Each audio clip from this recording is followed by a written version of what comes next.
Assalamualaikum warahmatullahi wabarakatuh. Perkenalkan, nama saya Raweni dengan NIM 19111142. Saya mahasiswi IAIN SAS Bangka Belitung, Prodi Pendidikan Agama Islam. Saya di sini akan mempresentasikan atau menjelaskan materi mengenai beriman kepada kitab-kitab Allah. Nah, yang pertama, kita mengetahui kompetensi dasar dari materi beriman kepada kitab-kitab Allah. Nah, di sini ada 4 kompetensi dasar. Yang pertama, menjelaskan pengertian iman kepada kitab-kitab Allah. Yang kedua, menyebutkan kitab-kitab Allah. Yang ketiga, menjelaskan isi kitab-kitab Allah. Dan yang keempat, menunjukkan dalil nakli iman kepada kitab-kitab Allah. Nah, itulah kompetensi dasar dari materi beriman kepada kitab-kitab Allah. Kita kembali ke menu, kemudian kita masuk ke materi. Nah, di sini ada 4 submateri dari beriman kepada kitab-kitab Allah. Yang pertama, pengertian iman kepada kitab-kitab Allah. Yang kedua, kitab-kitab Allah beserta nama nabi yang menerima kitab-kitab tersebut. Yang ketiga, isi kitab-kitab Allah. Dan yang keempat, dalil nakli iman kepada kitab-kitab Allah. Kita lihat pengertian iman kepada kitab-kitab Allah. Nah, iman kepada kitab-kitab Allah artinya meyakini sepenuh hati bahwa Allah Subhanahu wa Ta'ala telah menurunkan kitab kepada nabi atau rasul yang berisi wahyu untuk disampaikan kepada seluruh umat manusia. Kitab-kitab yang dimaksud adalah kitab yang berisi peraturan, ketentuan, perintah, dan larangan yang dijadikan pedoman bagi umat manusia. Nah, itulah pengertian dari iman kepada kitab-kitab Allah. Kita kembali ke materi awal. Selanjutnya, kitab-kitab Allah beserta nama-nama nabi yang menerimanya. Jadi ada 4 kitab-kitab Allah. Yang pertama, kitab Taurat. Nah, kitab Taurat ini berasal dari bahasa Ibrani, Torah, instruksi. Kitab Taurat adalah salah satu kitab suci yang diwahyukan Allah Subhanahu wa Ta'ala kepada Nabi Musa alaihi wasallam. Kitab Taurat menjadi petunjuk dan bimbingan bagi Bani Israel. Taurat merupakan salah satu dari 3 komponen, yaitu Torah, Nabin, dan Ketubin, yang terdapat dalam kitab suci agama Yahudi yang disebut Biblia atau Alkitab. Oleh orang-orang Kristen, kitab Taurat ini disebut Old Testament atau Perjanjian Lama. Nah, inilah gambar dari kitab Taurat. Dan ini gulungan kitab Taurat. Kemudian yang kedua, kitab Zabur. Kitab Zabur bentuk jamaknya Zubur, berasal dari Zabara Yazburu Zabar yang berarti menulis. Makna aslinya adalah kitab yang tertulis. Zabur dalam bahasa Arab dikenal dengan sebutan Mazmur atau jamaknya Mazamir. Dalam bahasa Ibrani, istilah Zabur berasal dari kata Zimra yang berarti lagu atau musik. Zabur adalah kitab suci yang diturunkan Allah Subhanahu wa Ta'ala kepada kaum Bani Israel melalui utusannya yang bernama Nabi Daud alaihi wasallam. Jadi kitab Zabur ini diwahyukan Allah kepada Nabi Daud alaihi wasallam. Nah, inilah gambar dari kitab Zabur. Selanjutnya, kitab Injil. Kitab Injil diwahyukan oleh Allah Subhanahu wa Ta'ala kepada Nabi Isa alaihi wasallam. Kitab Injil diturunkan kepada Nabi Isa sebagai petunjuk dan cahaya penerang bagi manusia. Nabi Isa alaihi wasallam diutus untuk mengajarkan tauhid kepada umat atau pengikutnya. Tauhid di sini artinya mengesahkan Allah dan tidak menyekutukannya. Jadi kitab Injil ini diwahyukan oleh Allah kepada Nabi Isa alaihi wasallam. Inilah gambar dari kitab Injil. Yang terakhir, kitab yang keempat, yaitu kitab suci Al-Quran. Al-Quran merupakan kitab suci yang diturunkan Allah Subhanahu wa Ta'ala kepada Nabi Muhammad SAW melalui malaikat Jibril. Al-Quran diturunkan tidak sekaligus, melainkan secara berangsur-angsur. Al-Quran diturunkan selama kurang lebih 23 tahun, atau tepatnya 22 tahun, 2 bulan, 22 hari. Al-Quran terdiri atas 30 juz, 114 surah, 6.236 ayat, 74.437 kalimat, dan 325.345 huruf. Wahyu yang terakhir turun adalah Quran Surah Al-Ma'idah ayat 3. Ayat tersebut turun pada tanggal 9 Zulhijjah tahun 10 Hijriyah di Padang Arafah ketika Nabi Muhammad SAW sedang menunaikan haji wada atau haji perpisahan. Beberapa hari sesudah menerima wahyu tersebut, Nabi Muhammad SAW wafat. Nah, inilah gambar dari kitab suci Al-Quran. Kita kembali ke menu. Nah, selanjutnya kita lihat isi dari kitab-kitab Allah, yaitu kitab Taurat, Zabur, Injil, dan Al-Quran. Yang pertama, isi dari kitab Taurat. Isi pokok kitab Taurat dikenal dengan 10 hukum atau 10 Commandments atau 10 firman. 10 hukum diterima Nabi Musa alaihissalam di atas Bukit Tursina atau Gunung Sinai. 10 hukum tersebut berisi asas-asas keyakinan atau akidah dan asas-asas kebaktian atau syariah, yang mana sebagai berikut. Yang pertama, tiada Tuhan selain Allah. Yang kedua, menyembah berhala, jangan menyembah berhala. Yang ketiga, jangan mempersekutukan Allah Subhanahu wa Ta'ala. Yang keempat, sucikan hari Sabat atau hari Sabtu. Yang kelima, hormati kedua orang tuamu. Yang keenam, jangan membunuh. Yang ketujuh, jangan berzina. Yang kedelapan, jangan mencuri. Yang kesembilan, jangan bersumpah palsu atau bersaksi dusta. Yang kesepuluh, jangan menginginkan milik orang lain atau menginginkan hak orang lain.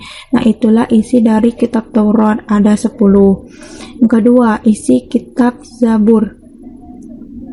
Kitab Zabur berisi kumpulan-kumpulan ayat yang dianggap suci. Ada 150 surah dalam kitab Zabur yang tidak mengandung hukum-hukum, tetapi hanya berisi nasihat-nasihat, hikmah, pujian, dan sanjungan kepada Allah Subhanahu wa Ta'ala. Secara garis besar, nyanyian rohani yang disenandungkan oleh Nabi Daud alaihi wasallam dalam kitab Zabur terdiri dari 5 macam. Yang pertama, nyanyian untuk memuji Tuhan atau biasa disebut dengan liturgi. Yang kedua, nyanyian perorangan sebagai ucapan syukur. Yang ketiga, ratapan-ratapan jamaah. Yang keempat, ratapan dan doa individu. Dan yang kelima, nyanyian untuk raja. Yang kemudian yaitu isi dari kitab Injil yang diturunkan kepada Nabi Isa alaihi wasallam memuat keterangan-keterangan yang benar dan nyata, yaitu perintah-perintah Allah Subhanahu wa Ta'ala agar manusia mengesahkan dan tidak menyekutukannya dengan suatu apapun.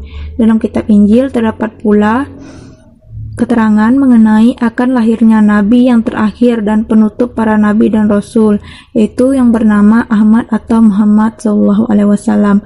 Kitab Injil yang sekarang memuat tulisan dan catatan perihal kehidupan atau sejarah hidup Nabi Isa alaihi wasallam. Sejarah mencatat sebenarnya masih ada lagi kitab Injil versi Barnaba. Isi dari Injil Barnaba ini sangat berbeda dengan isi kitab Injil yang saya jelaskan tadi. Selanjutnya, isi dari kitab Al-Quran. Al-Quran merupakan kitab suci terlengkap dan berlaku bagi semua umat manusia sampai akhir zaman. Adapun isi pokok Al-Quran, yang pertama akidah dan keimanan, yang kedua ibadah, baik itu ibadah mahdah maupun gairu mahdah. Yang ketiga, akhlak seorang hamba kepada Khalik, kepada sesama manusia dan alam sekitarnya. Yang keempat, muamalah, yaitu hubungan manusia dengan sesama manusia. Yang kelima, kisah, yaitu cerita Nabi dan Rasul, orang-orang soleh dan orang-orang yang ingkar. Yang keenam, semangat mengembangkan ilmu pengetahuan. Nah, itulah isi dari kitab-kitab Allah, yaitu kitab Taurat, Zabur, Injil, dan Al-Quran. Kita kembali ke menu. Nah, ini materi yang terakhir, yaitu dalil nakli iman kepada kitab-kitab Allah. Jadi saya telah mencantumkan ayat-ayat suci Al-Quran mengenai kitab-kitab Allah yang 4 tadi, yaitu kitab Taurat, Zabur, Injil, dan Al-Quran. Mari kita dengarkan bersama-sama Mari kita dengarkan bersama-sama ayat suci Al-Quran berikut ini. Yang pertama yaitu dalil nakli iman kepada kitab Taurat. وآتينا موسى الكتاب وجعلناه هدى لبني إسرائيل ألا تتخذوا من دوني وكيلا. Nah, itulah dalil nakli mengenai kitab Taurat yang mana di dalam Quran surah Al-Isra ayat 2 yang artinya, dan kami berikan kepada Musa kitab Taurat dan kami jadikannya petunjuk bagi Bani Israel dengan firman, janganlah kamu mengambil pelindung selain aku. Kemudian yang kedua, dalil nakli mengenai kitab Zabur. Inna awhayna ilaika kama awhayna ila Nuhin wan nabiyina min ba'dihi wa awhayna ila Ibrahim wa Ismail wa Ishaq wa Ya'qub wal asbat وعيسى وأيوب ويونس وهارون وسليمان وآتينا داود زبورا. Nah, itulah dalil nakli mengenai kitab Zabur di dalam Quran surah An-Nisa ayat 163 yang artinya, sesungguhnya kami mewahyukan kepadamu Muhammad sebagaimana kami telah mewahyukan kepada Nuh dan nabi-nabi setelahnya, dan kami telah mewahyukan pula kepada Ibrahim, Ismail, Ishak, Yakub dan anak cucunya, Isa, Ayub, Yunus, Harun dan Sulaiman, dan kami telah memberikan kitab Zabur kepada Daud. Selanjutnya dalil nakli mengenai kitab Injil. ثم قفينا على آثارهم برسلنا وقفينا بعيسى ابن مريم وآتيناه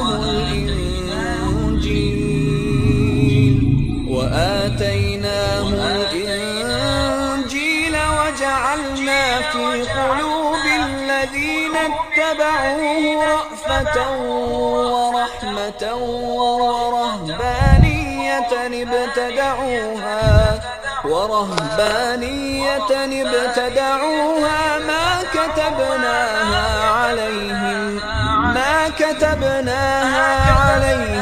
إلا ابتغاء رضوان الله فما رعوها حق رعايتها فآتينا الذين آمنوا منهم أجرهم وكثير منهم فاسقون. Nah, itulah dalil nakli mengenai kitab Injil di dalam Quran surah Al-Hadid ayat 27 yang artinya, kemudian kami susulkan rasul-rasul kami mengikuti jejak mereka, dan kami susulkan pula Isa putra Maryam, dan kami berikan Injil kepadanya, dan kami jadikan rasa santun dan kasih sayang dalam hati orang-orang yang mengikutinya. Mereka mengada-adakan rahbaniyah, padahal kami tidak mewajibkannya kepada mereka. Yang kami wajibkan hanyalah mencari keridhaan Allah, tetapi tidak mereka pelihara dengan semestinya. Maka kepada orang-orang yang beriman di antara mereka kami berikan pahalanya, dan banyak di antara mereka yang fasik. Kemudian yang terakhir, dalil nakli mengenai kitab suci Al-Quran. ذلك الكتاب لا ريب فيه هدى للمتقين. Nah, dalil nakli mengenai kitab Al-Quran di dalam Quran surah Al-Baqarah ayat 2 yang artinya, kitab Al-Quran ini tidak ada keraguan padanya, petunjuk bagi mereka yang bertakwa. Nah, itulah dalil-dalil nakli mengenai iman kepada kitab-kitab Allah. Nah, inilah materi mengenai beriman kepada kitab-kitab Allah, yang mana submateri tadi ada pengertian iman kepada kitab-kitab Allah, kitab-kitab Allah beserta nama-nama nabi yang menerimanya, isi dari kitab-kitab Allah beserta dalil nakli iman kepada kitab-kitab Allah.